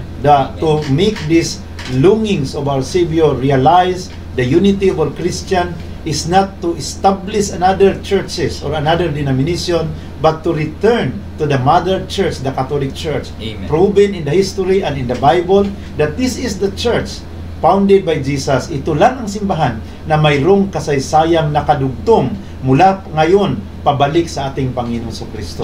Kaya nga, pinag-usapan namin ni Brother Danmar at saka ni Brother Jumer na darating ang panahon, magbisita tayo doon sa Hulilan para ating maapakan ang mga daan kung saan naglakad ang ating Panginoon at makita natin na doon mismo sa Hulilan, sa lupang pangako ay walang ibang simbahang nakatayo kundi ang Simbahang Katoliko.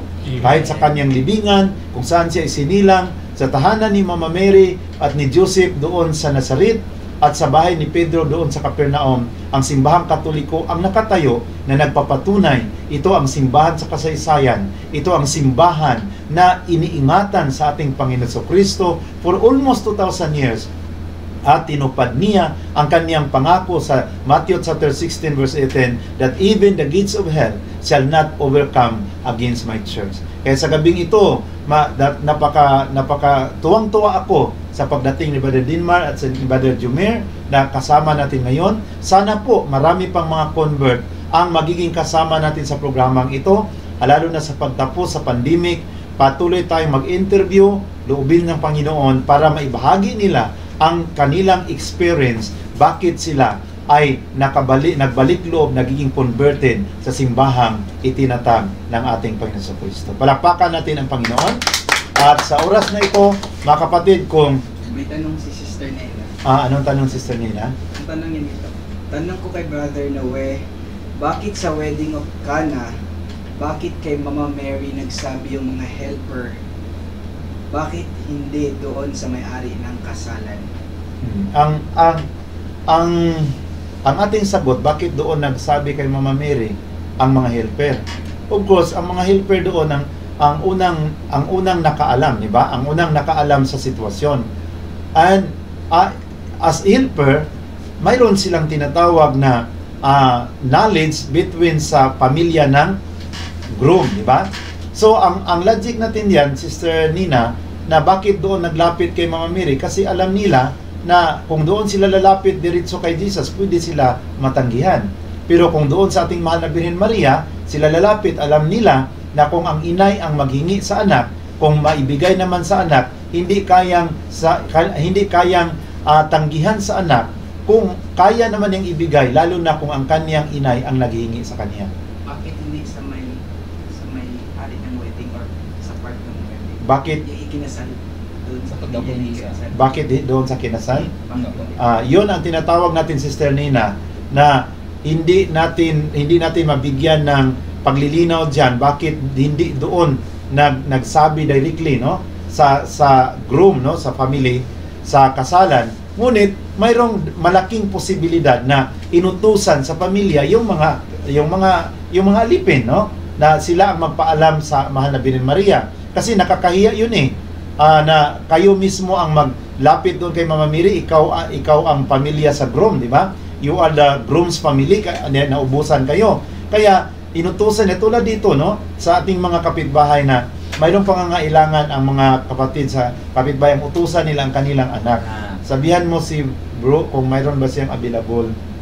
Kasi nandyan sila sa posisyon na nakakahiya na magsabi ako sa iyo, din ako ang ganda sa trabaho ko, din magsabi ako sa iyo, di ba? Kahit doon sa sa iba't ibang dako, pumunta kami sa Jinsan, yung mga nanay doon sabihan mo si brother kung mayroon ba siyang bigas kasi wala tayong bigas. Kasi alam nila kung ang bata ang magmakaawa, madali tayong matats, no? Madali tayong matats at magbigay.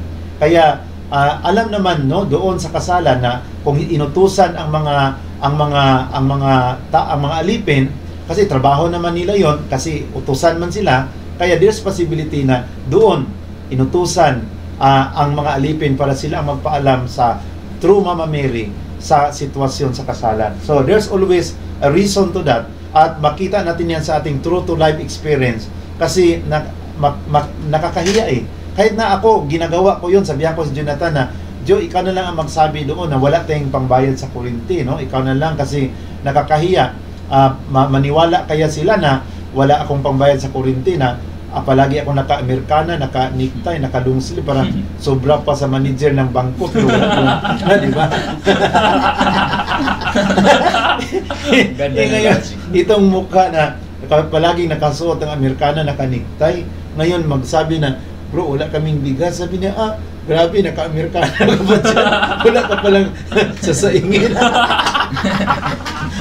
Kaya, there's always a possibility bakit yung mga utusan ang inutusan, di ba?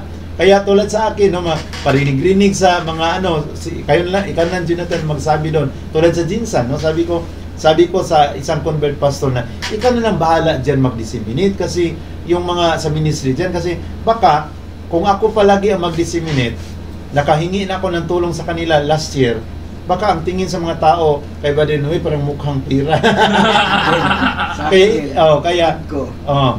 Kasi sa kuan, kasi sa normally kasi sa Jewish culture, alam nila na pag ang mother naghingi, hindi tanggihan ng anak. So technically, from this setup, alam ng ikinakasal kung sino si Jesus. So kilala nila si Jesus na nagme-make ng miracle.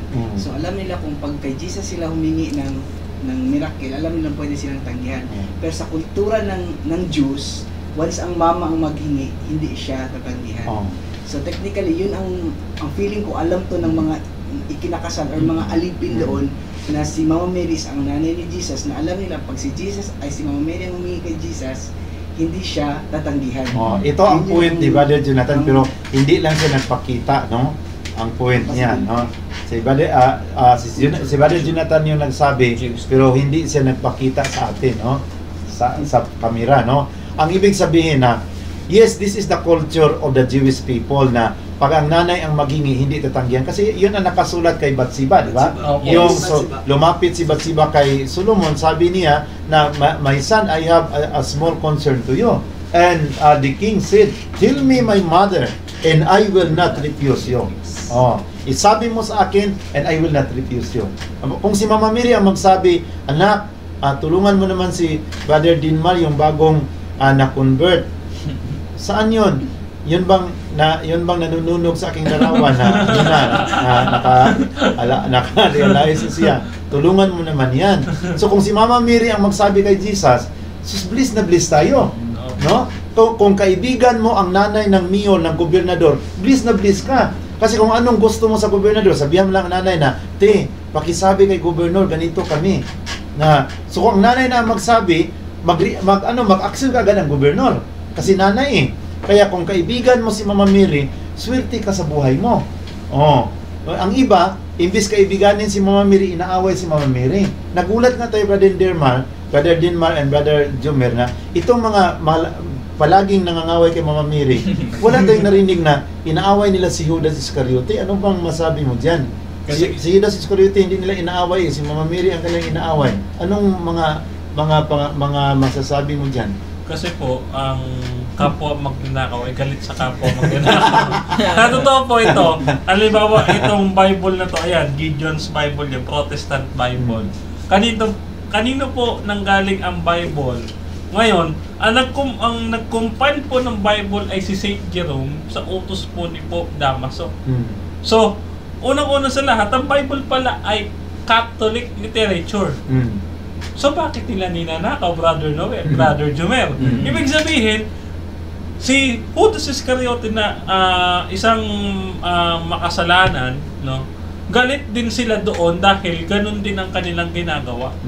Ayun yung ang lesson doon. Amen. So dapat po kapag babasa tayo ng Bible, irespeto niyo po ang Catholic, hindi po gagamitin ninyo itong Bible at pagkatapos ay aatakihin ninyo yung Catholic na siyang gumawa nito.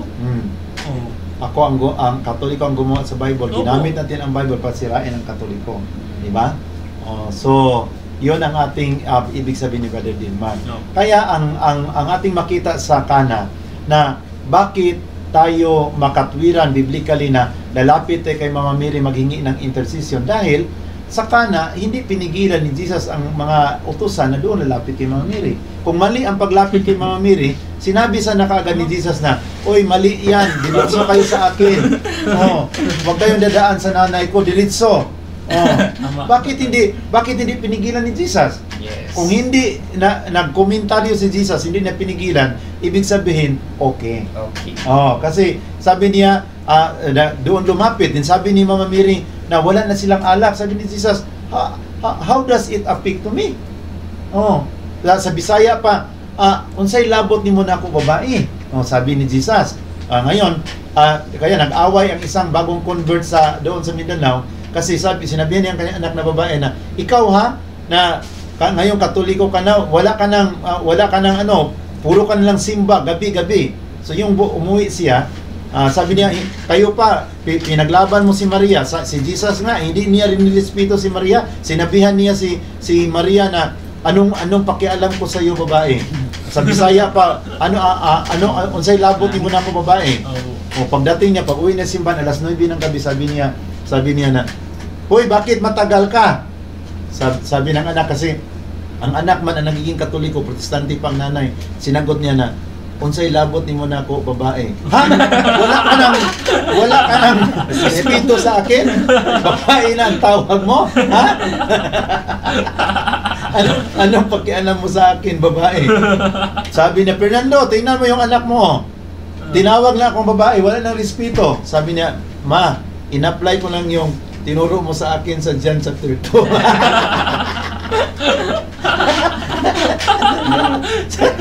Sabi naman ng nanay. Shout out kay Father Ben na Si Father Ben Arsenio, our parish priest sa Holy Family Parish. Magbisita kami dyan, Father Ben, kasama si Father Din. Opo, actually ako po ay nag-speaker na sa charismatic community ng Holy Family Parish. Talaga? Kailan? Opo, Sa GSIS? Sa GSIS? Kapakailan lang. GSIS. Nakabisita na pala dyan, Father Vince. Ano po ako, nag-speaker po ako. Dito po sa Prix. Novaliches. Sa Prix. Ay, hindi siya. Novaliches. Hindi Kasi yun. may Holy Family. Iba yun. Di ba Holy Family? Iba na Holy Family yun, Brother Din. Sa GSIS Village, Quezon City. Gusto rin niya makapunta tayo doon, magbisita tayo sa kanya. Sige po. Kaya sabi na ng nanay na born again, sabi niya, "Hoy," sabi niya, "Jocelyn, huwag kang magganyan sa akin. Okay lang yun kay Jesus na tinawag niya ang nanay niya na babae kasi Panginoon siya. Ikaw ano ka, Panginoon ka pa." Kaya magnanay ka sa akin kasi hindi ka Panginoon. Opo. Okay lang yun si Jesus. Tinawag niya ang babae kasi Panginoon siya, ikaw ano ka. Hindi baka maniwala ang audience Opo. yun. Kaya ang ibig sabihin natin yan, mga kapatid, na yung mga sinasabi nila na corner ang kanyang nanay. Kasi yung sinabi niya na babae. Ngunit, ano bang ibig sabihin yung tinatawag na woman? Babae. Kasi sa John chapter 2 verse 4, tawag ni Jesus ang kanyang nanay woman. Sa John chapter 19 verse 26, sinawag niya ang kanyang nanay woman. Kasi mayroon siyang ibig sabihin. Kasi ang babaeng ito ang ipinapangako sa Genesis chapter 3 verse 15 na darating ang babae, a woman. And sabi ni ng Panginoon sa serpent na I will put enmity between you and the woman. Mayroong babae na darating na makipag-away sa iyo. At ang woman na ito na itinutukoy sa Genesis chapter 3 verse 15 ay walang iba kundi ang kanyang ina. Amen. Kaya para mga kapatid, mabalik sa isip ng mga tao na ang katuparan sa babaeng itinutukoy ay pinapangako na siyang mahaharap sa dragon, makipagbaka sa dragon, no? Sa Revelation chapter 12 ang katuparan, binanggit ni Jesus ang kanyang nanay na woman. Para malaman sa mga tao na ang babaeng ito sa John chapter 2 verse 4 and John chapter 19 verse 26 ay ang babaeng ipinapangako sa Genesis chapter 3 verse 15 na makipagbaka sa dragon. Kaya yung sa born again pa ako, naisip ko mga kapatid, nag-isip-isip ako na yung mag-away na si Mama Mary at ang dragon, then ako na naninira ng mga larawan ni Mama Mary, para nakita ko aking sarili na doon ako sa panig ng dragon. Then I close my eyes again, nakita ko ang mga Katoliko doon sa likuran ni Mama Mary. Nakita ko yung aking mga kasamang mga pastor na nanununog sa larawan ni Mama Mary, nandoon sa likuran ng dragon. Sabi ko, saan kaya ako? Sigurado sa dragon rin ako. Kaya nga sabi ko, kailangang mabinyagan ako simbahang Katoliko para mag-change position na ako. Doon na ako sa panig ni Mama Mary. Amen. Kaya sa gabing ito mga kapatid, makita natin ang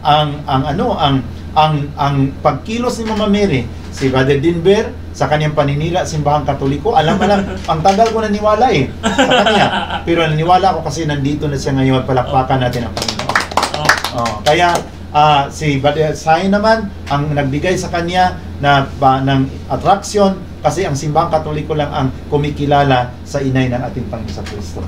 Amen. The Catholic Church is the only church that officially recognize the mother of our Lord Jesus Christ. So, yun ang ating pagpapasalamat sa Panginoon. Father Ben, thank you so much. Loobin ng Panginoon, makabisita kami sa iyong parokya. Kaya yun ang ating pasasalamat mga kapatid. At sana, alam ko, marami mga-convert ngayon na nakikinig at marami ring mga pastor na nakikinig sa atin. Sana mga kapatid nating mga pastor ay maihinto na natin ang paninira sa inay ng ating tagapagligtas. Kasi ang pagpatuloy nating paggamit sa Biblia, sa mga sitas at mga talata sa Biblia upang siraan ang ating Panginoong Kristo, mga kapatid, ay yun ay nakapagbigay ng lungkot sa ating Panginoong Kristo. Lalo na malapit na ang birthday sa ating Panginoon. Paano magiging joyful ang kanyang birthday kung patuloy nating sinisiraan ang kanyang Ama? Di ba, Brother Denver? Amen. Hindi magiging joyful ang birthday ko kung patuloy na sinisiraan ang aking inay. No? Paano tayo kakantang happy birthday na nalungkot ako kasi minartilyo ninyo ang larawan sa aking inay? Okay na lang sana ba Denver, hindi ako mag-react ng ganyan kung ang larawan ni Judas ang minartilyo mo, di ba? Kaya minartilyo mo ang larawan sa isang tao, lalo na ang aking inay. Yung pagmartilyo mo ay tanda yon sa galit at puot sa iyong puso. Hindi mo kayang sirain, sunugin ang larawan sa isang tao kung wala kang galit. Di ba sabi nga ni Sister Dayday sa Bukidnon, isang Marian coordinator, yung na-discovery niya na mayroong kabit ang kanyang asawa. Umuwi siya sa bahay. Sa sobra niyang galit, pinutulan niya ng liig ang kanyang asawa. Ang picture sa kanyang asawa, ang pinutulan niya ng liig. Kala ko yun. Gulat ako.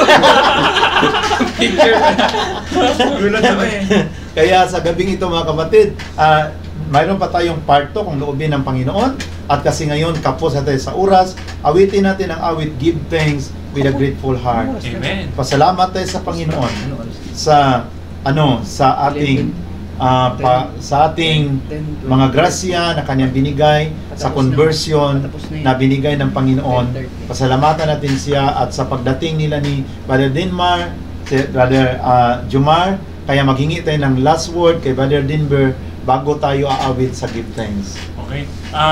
Mga kapatid at mga kapanalig at aming mga kaibigan at aming mga kaibayo sa pananampalataya, kami ay dumudulog at lumalapit sa inyo sa kapayapaan at sa pag-ibig upang kayo ay anyayahan na magsuri sa doktrina ng Simbahang Katolika. Amen. At higit sa lahat mga kapatid at mga manonood namin ngayong gabi, ay pasalamatan natin ang ating Panginoon sapagkat siya ay nagbigay linaw sa ating pananampalataya at sa pag-share namin ng mabuting balita, nawa ay kayo ay gumaling mula sa inyong spiritual na pagkabulag mga kapatid. Amen. So bago po tayo magtapos po ay may mga babatiin po ako, no? Amen. Una yung aking mga magulang, no? Binabati ko po yung aking mga magulang niyo sa bahay na nagpahintulot sa akin na ako ay pumunta dito. Ayun po pinakamahalaga kasi Amen. baka hanapin nila ako. Ayun po yung mga nanonood sa akin na family ko sa Catholic Faith Defense at sa Catholic Answers Philippines at Brother Gisrial. Opo. Brother Gisrial. Opo, ayan. Sa CFD Operators at sa CFD Team Marikina at saka CFD Rizal. Ayan po, no? At meron po akong YouTube channel na nakapangalan sa akin, Denmar Santiago po yan. So, para ma-fulfill po natin yung ating mga plano, lalo-lalo na sa pagsasalibro ng ating mga articles, kasi po kailangan po talaga niya ng ng financial. Amen. No? Ay hindi po kami namimilit. Ito po ay voluntaryo sapagkat naipaliwanag na po namin yung aming layunin na ito po ay para sa kapakinabangan ng lahat. Amen. No? So, maraming salamat po sa inyong panonood at nawa kayo ay natuto at lalong lumapit sa ating Panginoon na siyang nagbigay buhay sa atin at siya naghahari sa atin ngayon, bukas at sa walang hanggan. Amen. Palakpakan natin Panginoon. Kaya sa ating mga brothers and sisters sa YouTube and Facebook, tulungan natin si Brother Denmar. Mag-subscribe tayo sa kanyang YouTube channel para makatulong tayo sa kanya. Sa pag-subscribe pa lang natin, malaking tulong na yun mga kapatid. Kaya yun ang aking hingi sa inyo at para sa ating kapatid na ngayon dito na sa Simbahang Katoliko. Brother Jumer, ano ba ang last word mo na isasabi? Ayun po, maraming salamat Lord, and sa lahat po ng nanonood po, ang tanging bilin ko lamang po sa inyo ay mahalin po natin ang mahal na ina. Sapagkat ang ating mahal na ina ang maglilid po sa atin sa simbahan ng kanyang anak at maglilid sa atin sa kanyang anak na si Jesus Christ. Huwag po tayong magbigay ng hate sa ina ng Diyos. Amen. Sapagkat mahalin natin siya. Ako minahal ko lang si Maria, pero ngayon na-enjoy ko na ang Catholic faith. And yun lang pong ginawa ko, minahal ko si Maria at ayun po, nakilala ko ang Panginoon pa kung dati nakilala ko lang siya, pero ngayon through Mama Mary mas kilala ko na siya. And hopefully mas makilala ko po siya through Mama Mary. And ayun po, bago po muna natin batikusin ang inang simbahan, mag-aral po muna tayo bago natin kutyain ang Simbahang Katoliko. Basahin muna natin ang history, alamin po muna natin ang katotohanan bago po tayo manghusga at manira. Yun lamang po, and gusto ko lang po i-shout out lahat po ng CFD cooperators. Brother Hector, Father Abe, sa lahat po ng CFD cooperators na hindi ko na po Si Sister Denzel. Diba? Sister Denzel. Ay, Sister Den, lahat po, Catholic Faith Defenders, lahat po kayo. Mahal na mahal kayo. Brother Bien, happy birthday. Ay, birthday po. And ayun po, sana po suportahan po ninyo ang aking page, Boses Katoliko po. Asahan po ninyo na mas gagandahan ko pa po ang mga articles na ipopost po doon at ipopromote din po namin yung mga articles po ni Brother Denmark. At may nakalimutan ako, Brother Jumer, no? Yung suportahan po ninyo yung aking apostolate sa GSK Healing Online, no? Magandang gabi po, Brother Abet, sa inyo. At panghuli ay mayroon po akong Marian debate sa January. Iyan po, abangan po ninyo ang ating kausap sa Marian debate ay si Adiel Lastimosa ng Baptist Church po, no? Yan po ang ating makakausap, yung tatlong dogma na kanyang kinaayawan, yung Immaculate Conception, Assumption, and Perpetual Virginity. Yan ang kanyang kinaayawan. So, si Father Abe, binabati ko po kayo, Father Abe, Father Darwin, at si Father Thirdy, binabati po namin kayo. Amen. Ng isang mapagpalang oras po ng panonood. Palakpakan natin. And bago kong makalimutan si Brother Wendell and Father Darwin, maraming salamat po. Nais ko lang po ipaabot ang aking papasalamat po sa mga videos po ninyo na tumulong po talaga sa akin para mas mapalalim pa ang aking Catholic faith. Maraming salamat po sa inyo. Ay, hindi niyo po ata nabasa yung messages ko sa inyo. So, thank you Brother Noe sa program na ito na ipahayag ko ang papasalamat sa inyo, Brother Noe, Father Darwin and Brother Wendell. Maraming salamat sa CFD Cooperators din. Thank you. Palakpakan natin ang Panginoon. Kaya ngayon mga kapatid, hindi ko kayo pigilan kung sino mang hinihipo sa Holy Spirit na gusto magbigay ng pamasko kasi malapit naman ang December sa ating dalawang kapatid, Brother Dinmar and Brother Jumer. Pwede kayo mag-visit sa amin at ibigay namin sa inyo ang full name at saka ang kanilang number para diretso ang ating pamasko para sa kanila. So, hindi nadadaan sa amin kasi mayroon daw isang babae na nanghingi sa Panginoon na, Lord, bigyan mo ako ng 1,000. Lumuhod siya doon sa simbahan. Then, after 5 minutes, dumating din ang pulis na nanalangin siya, Lord, ingatan mo kami, mayroon kaming misyon na mayroong warrant of arrest na dakpin namin. So, lumuhod din siya doon sa likuran ng babae. Narinig niya ang babae na ang matanda na nanghingi ng 1,000. Pero sabi niya, Lord, naawa talaga ako sa matandang ito, pero ang pira ko 500 lang. So, 1,000 ang hinihingi niya, ito na lang ibigay ko 500 kasi wala mo akong 1,000. So, binigay niya ang 500. So, tinanggap sa matandang babae at sana bumalik siya sa pagluhod. Then, patuloy pa rin nanalangin ng babae. Sa panalangin ng babae, sabi ng babae na, Lord, kung sa sunod, sagutin mo ang aking hinihingi, huwag mong idaan sa pulis kasi tingnan mo doon, kinaltasan ng babae.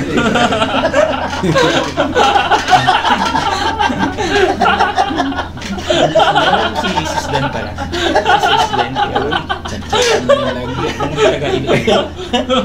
Kaya sa ministry natin, kung mayroong magbigay, diretso sa bibigyan. Huwag ipagdaan kay Brother Noe. Baka, Lord, kung sagutin mo lang kung ang hiningi ko sa iyo, huwag mong ipadaan kay Brother Noe kasi kinaltasan.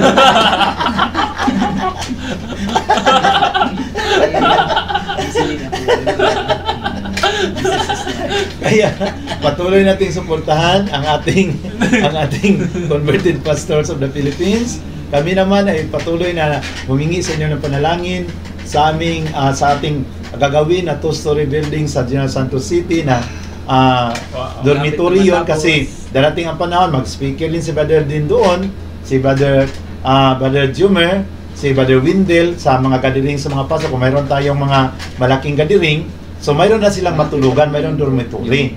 Kaya natapos na ang chapel, malaki-laki yun ang chapel mga kapatid, no? Natapos na rin ang bruto ni Mama Mary doon, at saka natapos na rin ang natapos na rin ang cross na pinagawa natin. Kasi yung nagtapos Brother din, sabi ng mga tao, walang cross, walang gruto. Sabi nila, ano yun, simbahan ng burn again. Kaya humingi tayo sa Panginoon na makakita tayo ng pira para malagyan ng cross at saka gruto. Kasi ang reaksyon sa mga taga doon, may bago pa lang simbahan ng burn again. At hindi na yun ni Brother Noe. Kaya ngayon, Pero natapos kilala na, naman siya ng parokya doon. yung natapos na ang cross, Kilala. sabi sa mga dumadaan, Katoliko pala.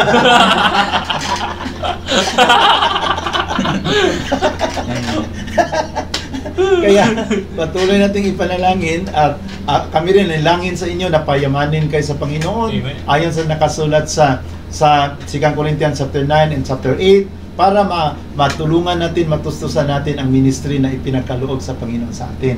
Kasi hindi man kami makagalaw dito kung kami pa magnegosyo para makapag mas medyo maano tayo, no? Kaya nga ang ating ibang mga souvenir business binigay natin kay Brother Jonathan, hindi kami kasi hindi naman maganda, no? Magbibinta ka ng mga souvenir, magbigay ka ng talk, then pagkatapos sa talk mo, takbo ka doon sa harapan ng simbahan, magbinta ka ng cross, magsabi ang mga kawawan, may speaker din.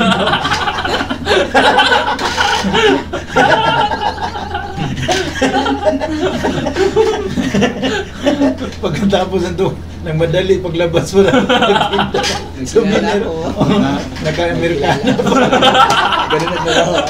Takbo sa harapan ng banda. Kawawa nga, kawawa. Ay, kawawa. Anyway. Maawa na tayo sa speaker natin. Naka-Amerikana pa, nagtinda ng souvenir. Kaya pasalamatan natin ang Panginoon sa conversion na nangyari kay Brother Dinber at kay Brother Jomer. At anong masabi ni Brother Jonathan ngayon? Nandito man siya sa ating mga viewers. Magandang gabi sa ating lahat. So nagpapasalamat ako sa lahat ng mga viewers ngayon na sumusubaybay at nagsusubaybay. So maraming salamat sa inyo at patuloy niyo lang po akong suportahan sa aking mga binibenta. Kasi actually malaking bagay ho 'yun kasi hindi lang naman po personal sa akin na pupunta. Part of it naman po ay napupunta sa ating gawain at tumutulong para sa pagpalago sa ating gawain, lalo na sa ating mga gawain pang apolohiya at pag-share, no? So kailangan din po ng mga financial na pangangailangan. So yun, kaya tayo doon sa part na yun, medyo doon ako. So nagpapasalamat ako sa lahat ng mga nagsasalamat ako sa lahat ng sumusuporta na bumibili sa akin. Nadagdagan yung kita ko. And then I'm so blessed at the same time, no? Kasi lately madami talaga ang nag-order. So maraming salamat sa mga sumuporta sa akin at sa gawaing ito. So thank you so much sa inyong lahat. At yun, hindi naman ako kasali dito. Palakpakan natin ang Panginoon. Bago natin awitin ang Give Thanks, awitin muna natin ang Stella Maris dahil Mama Mary is really moving in the hearts of those who hate the Catholic Church. Kaya we will sing again the Stella Maris. Si. Kung ito yating.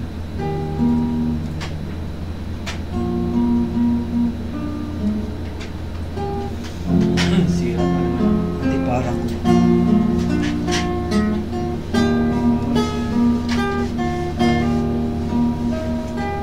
Kung itong aming paglalayan, inarot na pagkabagabat, nawa'y mapanaagan ka, hinirang natala na umaga. Kahit alon man ang pangamba,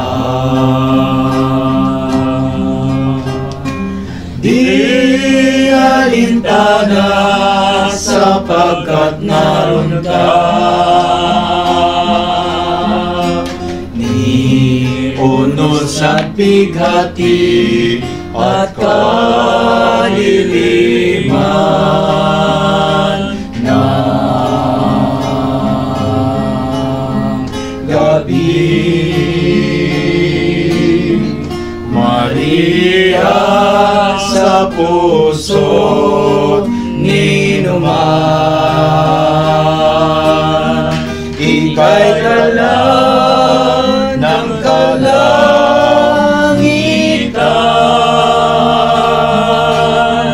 Ningin mo ay walang pagmamali.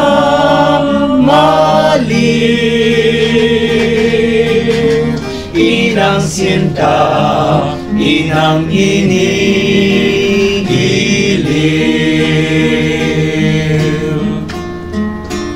Tanglawan kami, aming ina.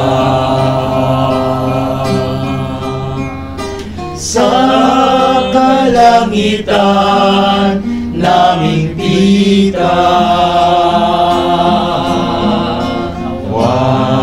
maging hantungan, pinakamithi kaharian.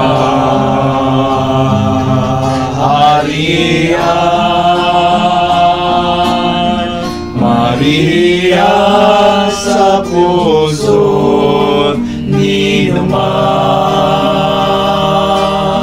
ika'y tala ng kalangitan.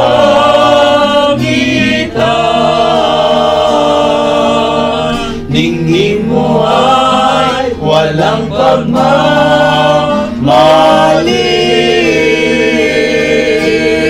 Inang sinta, inang inigiliw.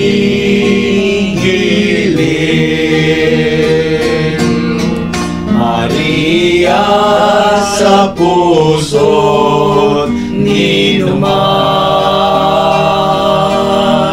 ika'y tala ng kalangitan.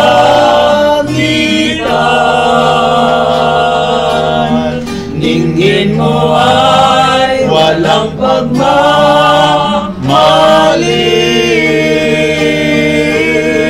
Inang sinta, inang inigiliw.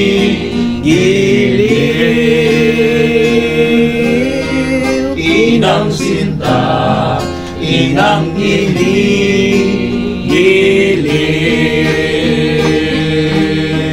Inang sinta, inang inigiliw.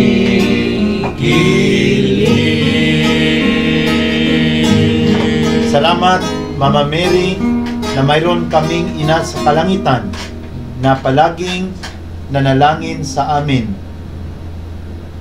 bilang mga anak na nangailangan sa iyong pagmahal, lalo na sa aming paglalakbay sa mundong ito, na makarating kami sa tahanan na walang hanggan. Kaya, Panginoong Hesus, salamat po sa panahon na tinipon mo kami. Sana patuloy mong hipuin ang aming mga kapatid na palaging galit sa simbahang Katoliko, Panginoong Hesus, sa magitan ng iyong Espiritu Santo, at ipadama mo sa kanila na ang pagmamahal sa iyo ay siyang pagrespeto sa iyong inay na nagmamahal sa iyo. Kaya salamat aming Ama, Panginoong Hesus at Banal na Espiritu Santo, na ikaw ang kumikilos sa mga puso para kami ay makabalik sa simbahang itinatag mo. Kay Brother Jumer, kay Brother Denmar, salamat po, Panginoon. Hindi namin ito iniisip kasi wala kaming ibang iniisip doon kundi siraan ng simbahang Katoliko. Wala kaming ibang pinaplano kundi i-convert ang maraming Katoliko sa aming sikta. Yes. Ngunit dumating ang panahon na ikaw ang nag-convert sa amin. Yes. Para ma-realize namin ang katotohanan. Nandito kami ngayon sa simbahang itinatag mo, Panginoon. Yes. Nanindigan kami sa katotohanan para maipalaganap sa mga kapatiran na kailangang manatili sa simbahang ito na itinatag mo. Kaya gusto naming awitin ang awit pasasalamat at this moment for the gift of conversion. We'll sing together, Give Thanks with a Grateful Heart.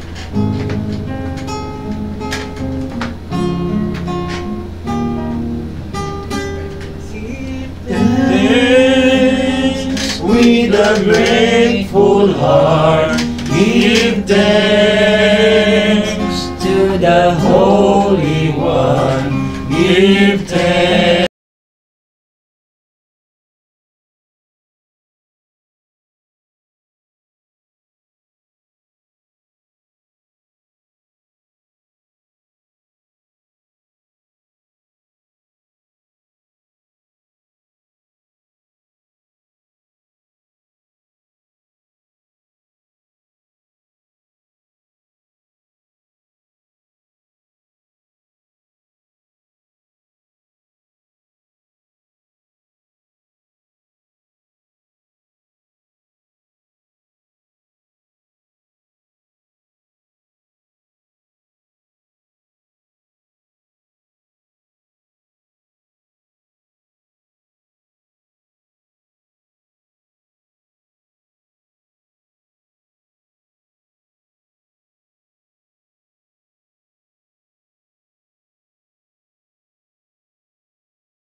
Tapusin natin sa isang maikling panalangin, the name of the Father, of the Son, of the Holy Spirit.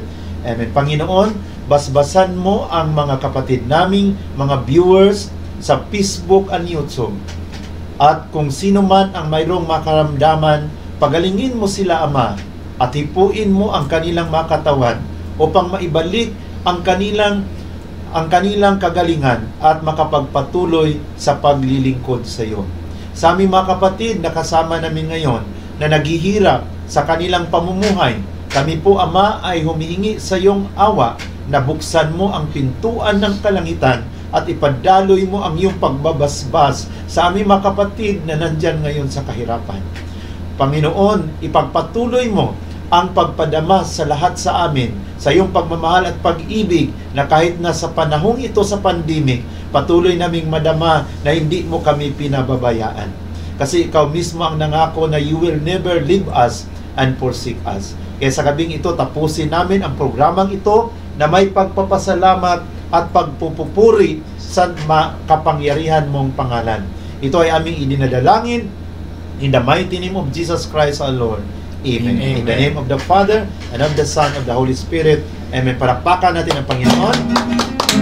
Mga kapatid, bukas ulit, magsama-sama tayo, 8:30 to 9, papasok kami, at patuloy nating mamanalangin para sa marami pang kaluluwa ang magbalik sa simbahang Katoliko. Amen. God bless po. Palakpakan natin ulit ang Panginoon. Ug inyo nang nabati ang mga kamatuoran dinhi ning atong tulumanon. Kay usay kamatuoran. Ako lang hinaot nga daghang kamog lakatunan. Daghang salamat.